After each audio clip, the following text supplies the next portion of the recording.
오늘 우리가 읽은 말씀은 예수님께서 시몬이라고 하는 바리새인의 초대를 받으시고 이제 시몬의 집으로 가셔서 함께 식사 교제를 나누실 때 있었던 내용으로 되어 있습니다.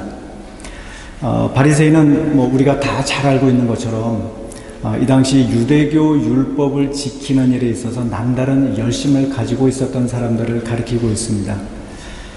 요즘도 보면 정통파 유대인들이라고 해서 이스라엘 전체 인구 가운데 약 5.5% 정도인 것으로 알려져 있는데, 지금도 이스라엘에 가면 정통파 유대인들이 구약의 율법의 그 규정을 따라서 철저하게 그 율법을 지키면서 사는 것을 볼 수가 있죠.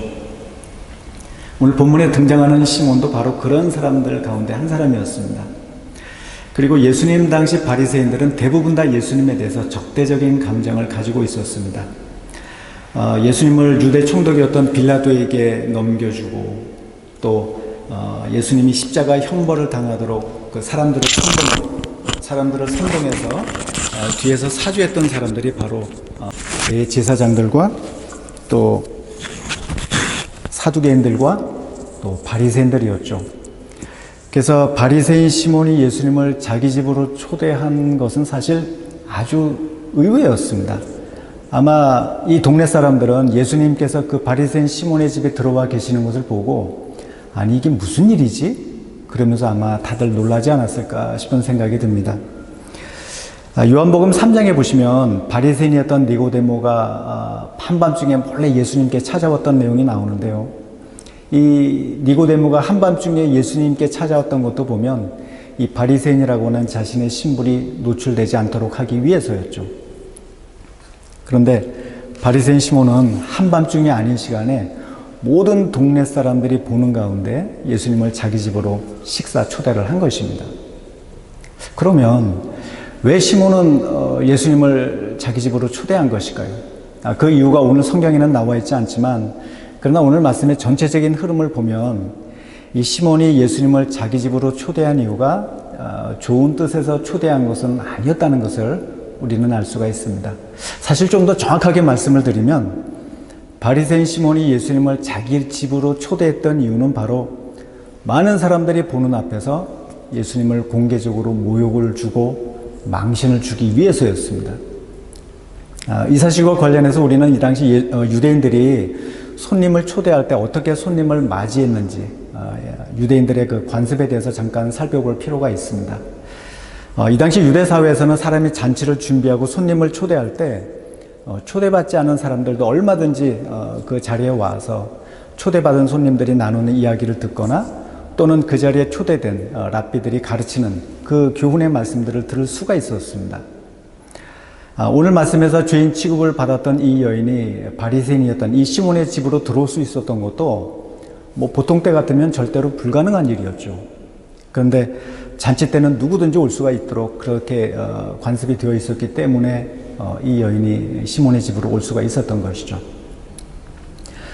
이 당시 유대인들은 손님을 초대할 때 어떻게 손님을 맞이해야 하는지에 대한 기본적인 세 가지 예법이 있었는데요. 먼저 집주인은 손님이 이제 집으로 들어오면 샬롬이라는 말로 인사말을 건네고, 그 다음에 집주인과 손님이 서로 이렇게 상대방의 어깨에다가 손을 대고 오른쪽 뺨을 서로 이렇게 대면서 가볍게 그 볼에다가 입을 맞추었습니다. 그리고 그 다음으로 집주인은 손님에게 발 씻을 물을 내어주었죠. 이 당시는 사람들이 다 샌들을 신고 다녔기 때문에 이렇게 그 길을 좀 다니다 보면 흙먼지로 인해서 발이 금세 더러워졌습니다. 그래서 집주인이 물을 내어주고 이제 발을 씻게 한 것이죠. 또 발을 씻는 것도 보면 손님이 얼마나 귀한 신분이냐에 따라서 귀한 손님의 경우에는 집주인이 직접 손님의 발을 씻겨주고 아니면 종들이 발을 씻겨준다든지 아니면 손님이 직접 자기 발을 씻었습니다. 그렇게 손님이 발을 씻고 나면 이제 그 다음으로 집주인은 손님을 환영한다는 뜻으로 이제 손님의 머리나 목에다가 감람유, 그러니까 그 올리브 오일이죠. 감람유나 향유를 발라주었습니다. 지금도 그렇지만 감람유는 그렇게 가격이 비싸지를 않았습니다. 반면에 향유는 가격이 상당히 비쌌죠. 그래서 일반 손님의 경우에는 그냥 감람유를 바르고 또 귀한 손님의 경우에는 향유를 발라주었습니다. 이것이 이 당시 유대인들이 손님을 초대하고 맞이하는 일반적인 관습이었습니다. 그런데 오늘 본문에 보시면 바리새인 시몬이 예수님을 초대해 놓고 예수님께 입맞춤의 인사도 하지 않고 발 씻을 물도 내어주지 않고 또 머리에 감람유도 바르지 않았던 사실을 볼 수가 있죠. 이것은 한마디로 바리새인 시몬이 예수님을 자기 집으로 초대해 놓고 공개적으로 모욕을 준 것이었습니다. 이 당시 바리새인 시몬의 집에는 시몬과 예수님만 있었던 것이 아니라 여러 사람들이 그 집에 함께 있었습니다. 그리고 그 사람들은 다 이 집주인인 시몬이 예수님을 어떻게 맞이해야 되는지 예법을 다들 잘 알고 있었죠. 근데 시몬이 예수님을 자기 집으로 초대해 놓고 일부러 입맞춤의 인사도 하지 않고 발 씻을 물도 내어주지 않고 또 그 감람유도 아무것도 바르지 않으면서 모든 사람들이 보는 앞에서 예수님을 대놓고 무시하고 모욕을 준 것입니다. 그래서 이 당시 그 집안 분위기가 얼마나 썰렁했을지 우리는 충분히 짐작할 수 있습니다. 만약 우리가 이렇게 여러 사람들이 있는 자리에서 공개적으로 모욕을 당한다면 우리는 기분이 어떨까요? 만약 우리가 이때 이 자리에 있었다면 아마 우리도 몹시 기분이 불쾌했을 것이 분명하겠죠. 또 어떤 분들은 너무 기분이 나빠가지고 초대고 뭐고 그냥 다시 집으로 돌아가려는 분들도 아마 계셨을는지 모르겠습니다. 사실 이렇게 대놓고 우리를 무시하는 사람하고 우리가 어떻게 함께 식사를 할 수가 있겠습니까? 저는 목사가 되기 전에 사회에서 한 12년 정도 직장 생활을 했는데요. 근데 저도 직장 생활을 하면서 한번 여러 사람이 있는 자리에서 공개적으로 모욕을 당한 적이 있습니다.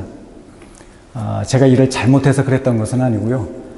그때 제 밑에 있던 부하 직원이 이 보고서를 빨리 준비를 해야 되는데 보고서를 빨리 준비하지 못하는 바람에 저랑 그 직원이랑 같이 부장님한테 여러 사람들이 있는 자리에서 욕을 얻어먹은 것이죠. 그때 그 직원이 보고서를 빨리 준비할 수 없었던 그럴 만한 사정이 있었습니다. 근데 부장님이 너무 화가 나다 보니까 그 사무실에 여러 수십 명의 그 직원들이 있는 그 자리에서 저희 두 사람을 불러다가 세워놓고 그냥 뭐 화를 내면서 있는 소리 없는 소리 막 별별 안 좋은 말을 퍼부은 것이죠. 제가 아직도 그때 그 광경을 아직도 아주 생생하게 느끼고 있는 것을 기억하고 있는 것을 보면 그 일이 저한테 아직도 상처로 남아있는 것 같습니다. 이처럼 사람은 누구든지 모욕을 당하면 기분이 좋지 않죠. 하물며 여러 사람이 있는 자리에서 공개적으로 모욕을 당한다면 얼마나 기분이 불쾌한지 모릅니다. 예수님도 바리새인 시몬이 이렇게 예수님을 대놓고 무시하는 것을 보시면서 기분이 몹시 안 좋으셨습니다. 그러나 그렇다고 예수님은 화를 내시거나 집으로 다시 돌아가지 않으셨습니다. 오히려 예수님은 씻지 않은 발로 그 방바닥에 먼지를 다 묻히시면서 집 안으로 들어가서 자리에 앉으셨습니다. 이 당시 유대인들은 그 식사할 때 왼팔을 그 소파에다 대고 비스듬히 누워서 오른손으로 식사를 했습니다. 그래서 예수님은 지금 여러분들처럼 이렇게 자리에 똑바로 앉지 않으시고 옆으로 이렇게 비스듬히 이제 누워 계셨죠. 저는 이때 바리새인 시몬과 또 그 집안에 있던 사람들이 이런 예수님의 모습을 보면서 얼마나 당황했을까 싶은 생각이 듭니다. 왜냐하면 시몬과 그 자리에 있던 사람들이 기대했던 것은 예수님이 기분 나빠하시고 화를 내시면서 그냥 다시 집으로 돌아가는 모습이었는데 예수님이 전혀 화도 내지 않으시고 또 집 안으로 들어가서 앉으시니까 얼마나 당황스러운 마음이 들었겠습니까? 오늘 본문의 사건은 바로 이런 상황 속에서 전개가 되고 있다는 사실을 우리는 염두에 둘 필요가 있습니다. 저는 이 시간에 본문의 말씀을 통해서 여러분과 함께 한 가지 교훈을 나누고자 하는데요. 그 한 가지가 뭐냐면 우리가 하나님께 받은 은혜와 사랑이 얼마나 놀라운지를 우리가 다 깨닫고 우리가 그 은혜와 사랑에 진심으로 감사하는 마음을 가져야 한다는 것입니다. 우리 같이 한번 37절과 38절의 말씀을 함께 읽도록 하겠습니다. 그 동네에 죄를 지은 한 여자가 있어 예수께서 바리새인의 집에 앉아 계심을 알고 향유 담은 옥합을 가지고 와서 예수의 뒤로 그 발 곁에 서서 울며 눈물로 그 발을 적시고 자기 머리털로 닦고 그 발에 입 맞추고 향유를 부으니. 썰렁한 분위기, 그리고 어색한 침묵이 흐르고 있는 가운데 갑자기 한 여인이 예수님 뒤로 다가왔습니다. 37절에 보시면 성경은 이 여인에 대해서 죄인이라고 이야기하고 있습니다. 신약 성경에 보시면 이 당시 유대 사회에서 죄인으로 취급받았던 두 부류의 사람들이 나오죠. 그 두 부류의 사람들이 누구냐면 세금을 거두는 세리들과 또 몸을 파는 창녀들이었습니다. 그래서 성경이 이 여인을 가리켜서 죄인이라고 이야기하고 있는 것은 이 여인의 직업이 창녀였음을 짐작해 주고 있습니다. 어떻게 해서 이 여인이 그 창녀의 직업을 갖게 되었는지 알 수는 없습니다. 그러나 이 당시 여인들이 창녀의 직업을 가졌던 대부분의 가장 큰 이유는 경제적인 어려움 때문이었죠. 지금도 가난한 나라들에 가보면 젊은 여성들이 가족들의 생계를 위해서 직접 거리에 나서서 몸을 파는 경우들을 우리가 어렵지 않게 찾아볼 수가 있습니다. 그래서 학자들은 아마도 이 여인도 경제적인 어려움 때문에 이런 창녀의 직업을 갖게 되지 않았을까 짐작을 하고 있습니다. 그러나 이 당시 엄격한 유대 사회 속에서 세리들이나 또 창녀 같은 사람들은 죄인 취급을 받고 무시를 당하고 또 사람들은 이런 사람들하고 상종도 하지 않았죠. 그래서 지금 오늘 본문에 등장하고 있는 이 바리새인 시몬은 이 당시 경건하게 살았던 사람들을 대표하는 인물이라고 할 수가 있고, 또 반대로 이 여인은 죄를 지은 사람들을 대표하는 인물로 볼 수가 있습니다. 그런데 오늘 본문의 말씀을 보면 경건하다고 자부했던 이 바리새인 시몬이 그 속마음은 전혀 경건하지 않고, 또 반대로 죄인 취급을 받았던 이 여인이 그 속마음은 너무나도 예수님을 향한 사랑과 존경의 마음으로 가득 차 있었던 사실을 볼 수가 있습니다. 이것은 곧 우리가 신앙생활을 하면서 중요한 것이, 물론 겉으로 보여지는 모습도 중요하겠지만 그러나 그보다 더 중요한 것이 우리가 어떤 마음으로 신앙생활을 하느냐는 것이 더 중요하다는 사실을 우리에게 보여주고 있는 것이죠. 이 죄인 취급을 받았던 이 여인을 보면, 이 여인은 예수님께서 바리새인 시몬의 초대를 받으시고 그 집에 들어와 계신다는 사실을 알고 용감하게 예수님을 만나기 위해서 시몬의 집으로 찾아왔습니다. 그리고 이 여인은 예수님 곁에 서서 눈물로 예수님의 발을 적시고 자기 머리를 풀어서 자기 머리카락으로 예수님의 발을 닦아드리고 그 발에 입을 맞추고 또 그 값비싼 향유를 예수님의 발에 부어드렸습니다. 다시 말해서 이 여인은 그 예수님을 향한 자신의 사랑과 존경의 마음을 자신이 표현할 수 있는 가장 최상의 것으로 예수님께 표현을 한 것이죠. 지금 이 여인의 모습을 보면 너무 아름답다는 느낌이 들지 않으십니까? 그런데 시몬은 우리와 생각이 달랐습니다. 시몬은 이 여인에 대해서 오직 죄인이라고만 생각을 했고, 예수님께서 죄인인 이 여인을 왜 거절하지 않고 용납하시지? 이런 생각, 또 더 나아가서 예수님이 선지자가 아니라는 생각을 했습니다. 지금 이 두 사람의 모습을 보면 이 여인은 자신이 지은 죄 때문에 너무 가슴 아파하면서 눈물을 흘리고 있고, 또 반면에 바리새인 시몬은 자신은 괜찮은 사람, 자신은 의로운 사람이라는 생각에 이 여인을 정죄하고 또 심지어 예수님까지 무시하고 있는 이런 모습을, 너무나 두 사람이 지금 대비되고 있는 모습을 우리가 볼 수가 있죠.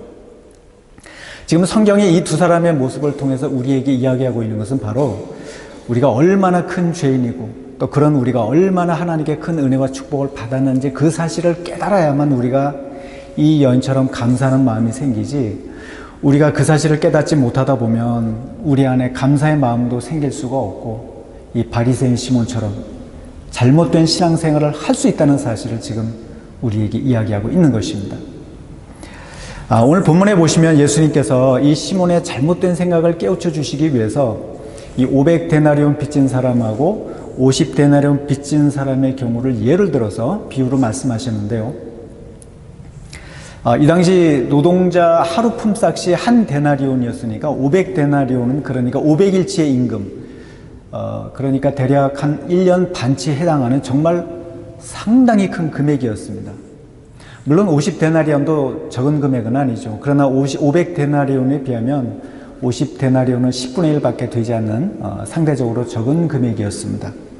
그래서 예수님은 시몬에게 500데나리온 빚을 지은 사람하고 50데나리온 빚을 지은 사람, 이 두 사람이 둘 다 빚을 탕감받았을 때 누가 더 빚을 탕감해 준 사람을 사랑하겠느냐고 물으셨습니다.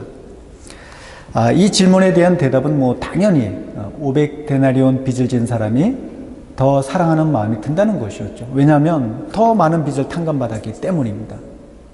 시몬도 그렇게 대답을 했습니다. 그래서 예수님께서 다시 또 이 여인이 얼마나 예수님께 감사와 사랑의 마음을 가지고 있었는지에 대해서 구체적으로 시몬과 비교하면서 말씀하셨습니다.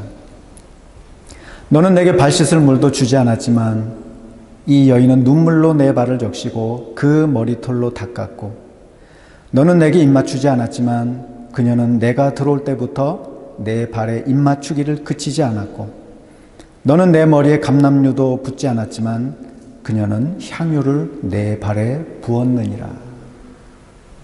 그러시면서 47절에서 예수님은 이 여인 시몬에게 이렇게 말씀하셨습니다. 우리 같이 한번 47절 말씀 함께 읽겠습니다. 이러므로 내가 네게 말하노니 그의 많은 죄가 사하여졌도다. 이는 그의 사랑함이 많음이라. 사함을 받은 일이 적은 자는 적게 사랑하느니라. 그의 많은 죄가 사하여졌도다. 이는 그의 사랑함이 많음이라. 이 말씀을 보면 사람이 예수님을 얼마나 사랑하느냐에 따라서 죄사함을 많이 받을 수도 있고 죄사함을 적게 받을 수도 있다는 그런 의미의 말씀처럼 보이는데요. 그러나 이 말씀은 그런 의미의 말씀이 아닙니다. 이 47절의 말씀은 이 여인이 예수님을 사랑하는 마음이 많아서 그녀의 많은 죄가 사함을 받았다는 그런 의미가 아니라, 이 여인이 예수님의 그 은혜로 죄사함을 받았다는 사실을 많이 깨달음으로써 예수님을 그만큼 많이 사랑하게 되었다는 의미의 말씀입니다. 그러니까 용서받은 사실을 깨닫는 사람이 그만큼 그 마음에 사랑의 마음이 생긴다는 사실을 예수님께서 말씀하신 것이죠. 47절 하반절에 보시면 사함을 받은 일이 적은 자는 적게 사랑하느니라, 이렇게 예수님께서 말씀하셨는데요.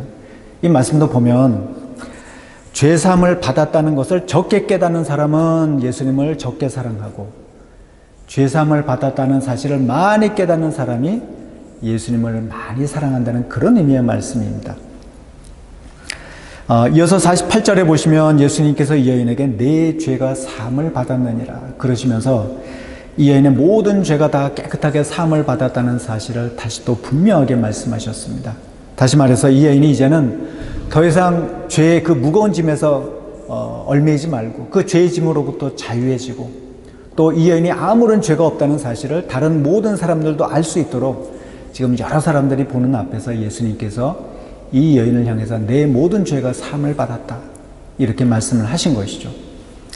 또 이어지는 50절에도 보시면 내 믿음이 너를 구원하였으니 평안히 가라 그러시면서 예수님께서 이 여인의 마음을 위로해 주셨다는 사실을 볼 수가 있습니다. 그래서 오늘 말씀은 우리가 예수님의 십자가 은혜로 우리의 그 모든 죄가 사함을 받고 우리가 구원을 받고 이렇게 믿음의 생활을 할 수 있는 것, 이것이 얼마나 놀라운 은혜이고 얼마나 놀라운 축복인가 하는 사실을 우리가 가슴 깊이 깨닫고 감사하는 마음을 가져야 한다는 사실을 우리에게 교훈해 주고 있습니다. 하나님께서 보실 때 사람은 누구나 할 것 없이 다 똑같은 죄인들입니다. 사람들이 누구나 할 것 없이 다 죽는 이유도 죄 때문에 사람들이 죽는 것이죠. 혹시 사람이 죄를 조금 지으면 조금 죽고 죄를 많이 지으면 많이 죽는 경우를 보신 경우가 있으신가요? 그런 일은 절대로 있을 수가 없죠. 사람은 누구나 다 똑같이 죽습니다. 다시 말해서 하나님께서 보실 때는 바리새인 시몬이나 또 죄를 지은 이 여인이나 그 누구나 할 것 없이 다 똑같은 죄인이라고 하는 사실입니다. 그런데 문제는 시몬이 자신에 대해서 자신은 아무런 죄가 없는 의로운 사람이고 오직 이 여인만을 향해서 죄인이라고 생각을 하고 이 여인을 무시하고 정죄하는 마음을 가졌다고 하는 사실입니다. 그런데 또 우리도 보면 바리새인 시몬처럼 생각할 때가 가끔씩 있는 것이 사실입니다. 우리가 우리 자신들에 대해서는 한없이 너그럽고 또 우리가 서로 잘못할 때는 조금만 잘못해도 지적하고 비판하는 그런 우리 마음의 저변에는 우리는 괜찮은 사람, 우리는 의인이라는 그런 마음, 또 상대방에 대해서는 죄를 짓고 잘못한 사람이라는 그런 마음이 우리 안에 있기 때문에 그런 것이죠. 그러나 사실 우리는 다른 사람들에 대해서 뭐 이렇다 저렇다 이야기할 그런 자격이 전혀 없는 사람들입니다. 에베소서 2장 3절에 보시면 성경은 우리들에 대해서 본질상 진노의 자녀들이었다, 이렇게 지금 이야기하고 있습니다. 본질상 진노의 자녀들. 이 말씀은 우리가 이 땅에 태어날 때부터 이미 하나님의 무서운 진노의 형벌을 받았어야 될 그런 사람들이었다는 뜻입니다. 우리가 다 그런 사람들이었습니다. 그런데 그런 우리들을 위해서 예수님께서 이 땅에 사람의 모습으로 오시고 우리가 받았어야 될 그 무서운 죽음의 형벌을 예수님께서 대신 당하시고 우리를 구원의 자리로 인도해 주셨습니다. 이 세상에 우리 같은 사람들을 위해서 대신 죽어줄 수 있는 사람이 누가 있겠습니까? 그런데 예수님께서 우리 같은 사람들을 대신해서 십자가 죽음의 형벌을 당하시고 우리를 구원해 주신 것이죠. 그래서 우리 같은 사람들이 단지 예수님을 믿었다는 그 이유 하나 때문에 우리의 모든 죄가 다 깨끗하게 사함을 받고 우리가 이렇게 하나님의 백성들이 되고 천국의 소망을 갖고 살고 있는 것, 이것이 얼마나 엄청나고 놀라운 축복인가 하는 사실을 우리는 머리로도 알아야 되고 또 뿐만 아니라 우리 가슴 깊이 깨달아야 하는 것이죠. 그래서 그 사실을 우리가 가슴 깊이 깨달을 때 우리 안에 그 하나님의 은혜, 예수님의 말할 수 없는 십자가 사랑에 감사하는 마음이 생기고 또 그러면서 우리 안에 하나님과 예수님을 사랑하는 마음도 생기게 되는 것이죠. 예수님은 죄사함을 받았다는 사실을 많이 깨닫는 사람은 예수님을 많이 사랑하고 또 죄사함을 받았다는 사실을 적게 깨닫는 사람은 예수님을 적게 사랑한다고 말씀하셨죠. 저는 우리가 예수님의 십자가 은혜와 사랑이 얼마나 놀라운지 그 사실을 기억하고 그 은혜와 사랑에 진심으로 감사하고 또 우리도 이 여인처럼 하나님과 예수님을 사랑하는 마음이 우리 마음에 풍성하게 생길 수 있게 되기를 이 시간 주의 이름으로 축원드립니다. 앞에서도 말씀드린 것처럼 이 여인은 사람들한테 죄인 취급을 받았기 때문에 보통 때 같으면 이 바리새인 시몬의 집으로 들어온다는 것은 감히 상상조차 할 수 없는 일이었습니다. 그런데 이 여인이 시몬의 집으로 들어올 수 있었던 것은 잔치 자리에는 누구든지 올 수 있다는 이 당시 유대인의 관습 때문이기도 했지만, 그러나 또한 이것은 그만큼 이 여인의 예수님을 사랑하는 마음이 그 안에 있었기 때문에 시몬의 집으로 들어올 수가 있었던 것이죠. 사실 이 여인도 시몬의 집으로 들어오고 싶은 마음이 없었겠죠. 사람들이 자신을 죄인 취급을 하고 무시하는데 왜 이 여인이 시몬의 집으로 들어오고 싶은 마음이 있었겠습니까? 그런데 이 여인의 예수님을 사랑하는 마음이 너무 크다 보니까 사람들의 안 좋은 시선을 무릅쓰고 시몬의 집으로 찾아온 것입니다. 이 여인이 그 시몬의 집으로 들어왔을 때 그 집안에 있던 사람들이 얼마나 안 좋은 시선으로 이 여인을 쳐다봤을까요? 그러나 이 여인은 그 사람들의 따가운 시선도 아랑곳하지 않고 예수님께로 다가갔습니다. 그리고 이 여인은 눈물로 예수님의 발을 적시고 무릎을 꿇고 자신의 머리를 풀어서 예수님의 발을 닦아드리고 그 발에 입을 맞추고 옥합을 깨고 그 값비싼 향유를 아낌없이 예수님의 발에 부어드렸습니다. 그래서 하나님의 은혜, 그 예수님의 십자가 사랑이 얼마나 놀라운지 아는 사람은 이 여인처럼 그 마음에 감사가 넘치고 그 눈에서 눈물이 흐르고 또 가장 좋은 것을 하나님께 드리면서도 전혀 아까운 마음이 들지 않게 됩니다. 반면에 바리새인 시몬은 어떻습니까? 시몬은 누구보다 신앙생활에 열심히 했고 또 율법을 지키기 위해서 애를 썼던 사람이었습니다. 아마 시몬은 금식도 자주 했을 것이고 기도생활도 열심히 했을 것이고 또 11조도 꼬박꼬박 하나님께 드렸겠죠. 그러나 시몬은 자신이 얼마나 큰 죄인인지를 전혀 깨닫지를 못했고 오직 자신에 대해서 신앙생활을 열심히 잘하는 사람, 나는 의인, 그렇게 생각하면서 그런 자신에 대해서 자부심을 가지고 있었습니다. 또 그러다 보니까 시몬의 마음에 감사가 없고 눈물이 없고 사랑의 마음이 없고 오직 이 여인을 보면서 죄인 취급을 하고 또 심지어는 예수님까지 무시하는 마음이 그 안에 있었던 것이죠. 그래서 우리는 우리 자신들이 얼마나 큰 죄인들이었고 또 그랬던 우리가 지금 예수님의 십자가 은혜로 얼마나 놀라운 축복을 받고 이 자리에 앉아 있는지 이 사실을 분명하게 깨달아야 됩니다. 그 사실을 우리가 깨달아야만 우리 안에 감사가 넘치고 우리 안에 눈물이 흐르고 또 우리가 하나님과 예수님에 대해서 사랑하는 마음이 생기게 되는 것이죠.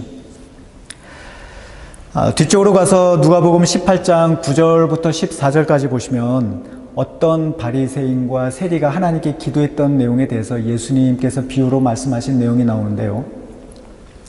거기 보시면 어떤 바리새인과 세리가 하나님께 기도하러 성전에 들어갔는데 바리새인은 서서 따로 기도를 드렸습니다. 다시 말해서 바리새인은 자신이 세리 같은 죄인과 함께 할 수 없다는 생각에 따로 기도를 드린 것이죠. 그러면서 바리새인은 이렇게 기도드렸습니다. 하나님, 나는 다른 사람들, 곧 남의 것을 빼앗고 불의하고 가늠하는 자들과 같지 않고 이 세리와도 같지 않음을 감사드립니다. 나는 일주일에 2번씩 금식을 하고 또 소득의 11조를 하나님께 드리고 있습니다. 지금 이 바리새인이 하나님께 드린 기도를 보면 자신이 얼마나 신앙생활을 열심히 잘하고 있는지 또 그런 자신에 대해서 얼마나 자부심이 넘쳤는지 우리가 피부로 느낄 수 있을 정도죠. 반면에 세리는 성전 가까이 나아가지도 못하고 감히 하늘도 쳐다보지 못하고 단지 자기 가슴만 치면서 하나님이여 나를 불쌍히 여기소서 나는 죄인입니다. 이렇게 기도를 드렸습니다. 예수님은 이 비유를 마치시면서 자신을 의롭게 여겼던 바리새인보다 겸손하게 자기 죄를 자백하고 회개했던 이 세리가 하나님께 더 의롭게 여김을 받았다고 말씀하셨습니다. 이 비유도 보면 하나님께서 우리가 얼마나 부족하고 미련한 사람들인지 또 그런 우리가 얼마나 놀라운 은혜와 축복을 받았는지 그 사실을 깨달을 수 있기를 바라고 계신다는 사실을 우리는 알 수가 있죠. 왜 우리가 성경을 열심히 읽고 묵상해야 되는 것일까요? 왜 우리가 기도 생활을 열심히 해야 되고 왜 우리가 이렇게 열심히 예배 자리에 나오도록 힘써야 되는 것일까요? 그것은 우리가 그렇게 함으로써 우리가 얼마나 큰 죄인들이고 또 그런 우리들이 예수님의 십자가 은혜와 사랑을 통해서 얼마나 놀라운 은혜와 축복을 받았는지 그 사실을 더 많이 더 깊이 깨닫도록 하기 위해서입니다. 신앙생활의 목적이 여기에 있지 다른 데 있지 않습니다. 그래서 우리는 신앙생활을 하면서 이 신앙생활의 방향과 목표를 잘 잡아야 됩니다. 그래야 우리가 신앙생활을 하면서 우리가 영적으로 성숙하게 자랄 수가 있지 우리가 방향과 목표를 잘못 잡다 보면 아무리 교회 생활을 오래 해도 신앙적으로 자랄 수가 없겠죠. 디모데전서 1장 15절에 보시면 바울이 나는 죄인 중에 괴수라 이렇게 고백한 내용이 나옵니다. 나는 죄인 중에 괴수라. 이 말씀은 죄인 중에 가장 큰 죄인이라는 뜻입니다. 바울은 우리가 알고 있는 것처럼 젊은 시절에 스데반 집사를 죽이는 일에 가담했던 사람이었습니다. 또 그 후로도 바울은 집집마다 다니면서 예수 믿는 사람들을 붙잡아다가 감옥에다 집어넣고 그 사람들을 때리고 핍박했던 사람이었습니다. 그런데 예수님은 그런 바울에게 벌을 내리지 않으시고 오히려 바울이 다메섹으로 가는 길에 바울을 만나 주시고 바울의 그 가려져 있던 영적인 눈을 열어주셨습니다. 그리고 예수님은 바울에게 복음을 전할 사명을 주셨죠. 그러니 바울이 그 예수님의 은혜와 사랑에 얼마나 감사한 마음이 들었겠습니까? 그래서 바울이 그 예수님의 말할 수 없는 은혜와 사랑을 생각할 때마다 너무너무 감사한 마음에 나는 죄인 중에 괴수라 이런 고백을 할 수 있게 된 것입니다. 바울은 죽을 때까지 결혼하지 않고 평생을 독신으로 살면서 복음을 전하는 일에 힘썼는데요. 바울은 신약 성경 27권 가운데 절반에 가까운 13권을 썼습니다. 또 바울은 지금의 터키와 그리스, 로마 등 여러 지역들을 다니면서 온갖 고난과 박해 속에서도 목숨을 걸고 예수님의 복음을 전하는 일에 힘썼습니다. 그러다가 바울은 2번씩이나 로마 감옥에 갇히기도 하고 결국에는 로마의 네로 황제 때 순교를 당한 것으로 전해지고 있습니다. 바울이 이렇게 평생 동안 결혼하지 않고 또 복음을 전하는 일에 목숨을 걸었던 것도 보면 자신이 예수님께 받은 그 은혜와 사랑이 너무나 컸기 때문이라고 할 수가 있죠.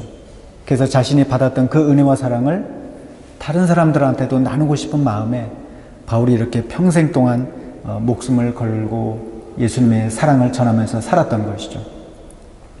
사랑하는 베를린 베델교회 성도 여러분, 요즘 혹시 신앙생활 하시면서 감사의 눈물이 사라지고 또 사랑의 마음이 식어지신 분은 혹시 안 계신지 모르겠습니다. 만약 그런 분이 계시다면 다른 데서 원인을 찾지 말고 우리 자신을 돌아볼 수 있기를 바랍니다. 그리고 우리같이 부족하고 미련한 죄인들이 예수님의 십자가 은혜와 사랑을 통해서 얼마나 놀라운 은혜와 사랑을 받았고 지금도 그 은혜와 사랑을 받고 있는지 우리가 그 사실을 다시 한번 확인하고 그 사실을 우리가 가슴 깊이 깨달을 수 있기를 바랍니다.